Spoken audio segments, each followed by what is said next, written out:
What's up, guys? This is Vaughn from Simply Hawkward Games, and today I actually just went and saw Suicide Squad.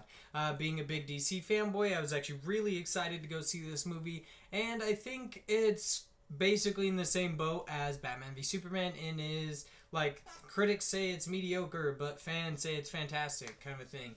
I was a little bit like edgy at first. I mean, you never know how you're gonna feel about something like this, but I honestly thought it was fantastic. I thought it was great. It had some really good characters. I liked how it all really came together. I was a little bit like weary of a lot of the things that were going to be in it, but I wasn't sure. I basically just wasn't sure how I was going to feel about it, being a fan and then it being made into like comics, or being a fan of the comics and it being made into a movie. But I thought it was fantastic. It's a lot of fun to watch. Most of the critics will be like, oh yeah, there's a lot of exposition, there's not enough like action scenes and stuff like that. But that's basically how Batman v Superman was too. There wasn't a whole lot of action scenes, there was more exposition because they are setting up a large universe here.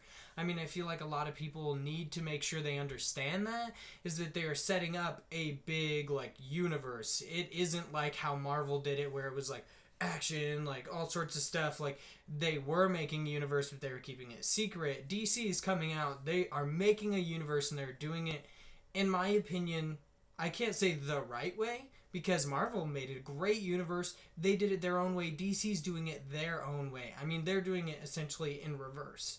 They're doing team-up movies and then standalones, which is kind of weird, but I love it either way, because being a DC fan, you gotta have to. The characters are really portrayed like very well. I mean, there was only like one character I kind of had like an issue with, and I thought it was Killer Croc. I mean, he doesn't have a whole lot of screen time. That's the only issue that I have with him, is that he doesn't have much screen time, and he's not really a character. He's more like a background guy. I mean, he does like punch a few people and like all sorts of stuff and watches some TV, but he doesn't do a whole lot throughout this movie. And I feel like that's kind of a waste, because he's a really interesting character, and at least explaining his origin story would have helped a little bit. But I imagine they're kind of going with the whole, I don't know, people probably already know the origin story, so why tell it kind of a thing, which is kind of weird, because people have issues with knowing one story, but then when they assume you know another, people get annoyed. It's odd altogether. But I would definitely recommend going and seeing it for anybody who hasn't yet. It is great. It's a really fun movie. I'm glad that it was PG-13, so like everyone can enjoy it instead of just essentially like the people who are old enough for it. It's not going to be like a Deadpool thing where you have to worry about taking your kids to it, because it's not that bad. It does have like some adult humor and all sorts of stuff, but that's just kind of how it goes. But it is PG-13, so that's good. I'm doing my spoiler-free section right now, and then I'm going to go into a spoiler section later. So I'm thinking I'm going to pretty much get into the spoiler section right now. So I think I've basically made it clear that I really enjoyed this movie, and I think it's a good movie. You should definitely go see it. I mean, for DC fans, they're really going to like it. For just the casual moviegoer, you might want to... No, I wouldn't say wait. It's a good movie. Yeah, you should go see it. But DC fans are going to love it. Casual moviegoers, I think they're going to really like it. It's not a bad movie. It's a lot of fun to watch. And now I'm going to get into my spoiler section. So if you guys haven't clicked off yet, go see the movie, or click off, go see the movie, and then come back and you can watch me talk about this movie, I guess. And that should be enough time. So basically, like, the whole premise of this movie is that Amanda Waller is setting up Task Force X, which is a Suicide Squad, and she wants to essentially be as shady fucking as possible, and she's gonna send them into suicide missions, and if they, like, basically do well, the government's gonna take credit for it. If they do badly, they're the patsies. They're the people who are gonna be taken down for it. And, that is kind of like, it's overhanging. It's not really there. I mean, a lot of the movie is more about each individual character and the way they play together, instead of being like a large, like, it's not about the large story, is what I would say. I mean, it wasn't like Batman v Superman, where it was about Batman fighting Superman. It's just about these characters. It's about Deadshot, Harley Quinn, El Diablo, Katana. It's about Captain Boomerang. It's about Killer Croc. It's about all of these guys, Rick Flag, Slipknot for like 3 seconds. It's about each one of these characters, and I really like that. It's all about how they play together and their each individual story, their motives for everything, which I actually really enjoyed. I'm going to get into a few of their characters real quick. So Deadshot, Floyd Lawton, is actually a really cool character. I wasn't expecting to like him as much as I did. I mean, Will Smith is a fantastic actor. I was just not expecting him to be really the moral center of this group, like hired assassins generally aren't. I thought the Deadshot portrayal in The Arrow was really good, and they had the Suicide Squad there as well. That portrayal was really good, and I think Will Smith did a great job as playing Deadshot. I mean, he was like somewhat compassionate. He was basically the warrior, the like villain that you wanted to root for, which rarely ever shows up. I mean, like, this is the epitome of honor among thieves. Each of these people have honor, essentially, which I really enjoyed. But so Floyd Lawton, great character. Will Smith did great. Margot Robbie's Harley Quinn, everyone thought she was going to do great. She did great. I'd like to get in real quick that a lot of people, they're like, oh, they're over-sexualizing her and all sorts of stuff. I've had this opinion for a long time, not that they're over-sexualizing her, but that is ridiculous. Essentially just because she's always been a sex symbol. There's always been this thing with Harley Quinn where people think female superheroes and supervillains have been over-sexualized. There's been this big thing with this version of Harley Quinn altogether, and it's kind of annoying me because I'd like to let you guys know she's always been a sex symbol. You might look back at these animated cartoons and all the old comics. You're like, oh yeah, she's totally she's in a suit and everything.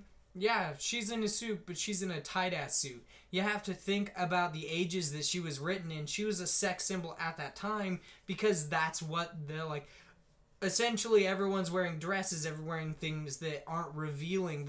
Sure, she's not revealing skin in those outfits, but you can easily see everything because it's skin fucking tight. Everyone has that issue. They're like, oh, she's a sex symbol. She's being over-sexualized. I'm done with this argument. She's always been a sexual symbol, and I find that okay. I mean, it's okay to have those things. It's okay to be that thing if you want to be a sex symbol. That's fine.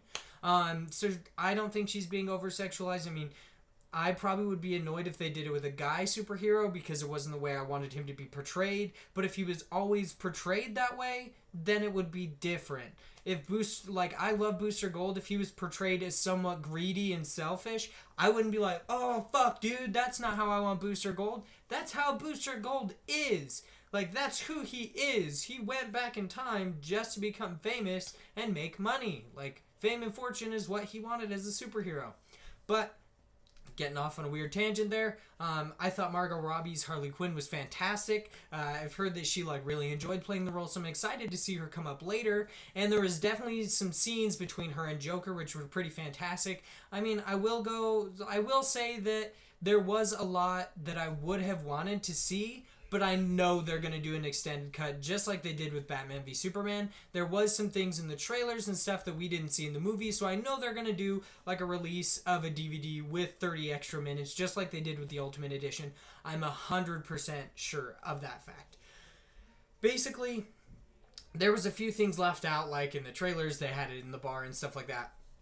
But what I really wanted to talk about right now, at least while talking about Harley Quinn, was her relationship with the Joker. I mean, I thought it was really interesting. I wasn't sure how much I was going to like Jared Leto's Joker. There's no reason to compare Jared Leto's Joker and Heath Ledger's Joker. They're just too different of characters. I mean, Heath Ledger's Joker was definitely more insane than Jared Leto's. Jared Leto's was more mainstream Joker. He seemed more like a gangster than he was specifically Joker, which I actually really enjoyed because it shows that this DC universe is making something different. They don't want it to be just the same old Joker that is insane and he just wants to kill people to show that anybody can be pushed to where he is easily. I mean, I love that. His relationship with Harley Quinn was really interesting because the majority of the comics and everything, they make it seem like they're kind of like a team and they love each other. But there's always a theme that Joker will just leave her to die, that he seemingly just thinks of her as a possession. He doesn't think of her as a love or his love interest or anything like that.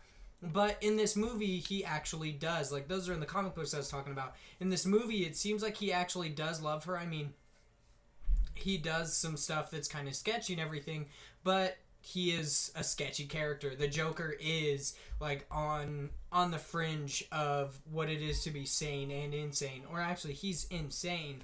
He just, toes that line occasionally, just like Batman does. But I thought it was really nice to see them actually kind of connect. There are a few things in it when she jumps into the vat. He goes to walk away, and then he stops, thinks about it, and turns around and jumps after her and saves her. And it really seems like he wanted to just let her die, but he actually cared for her. That's why he came back for her. It wasn't just a possession thing. It was that he loved her.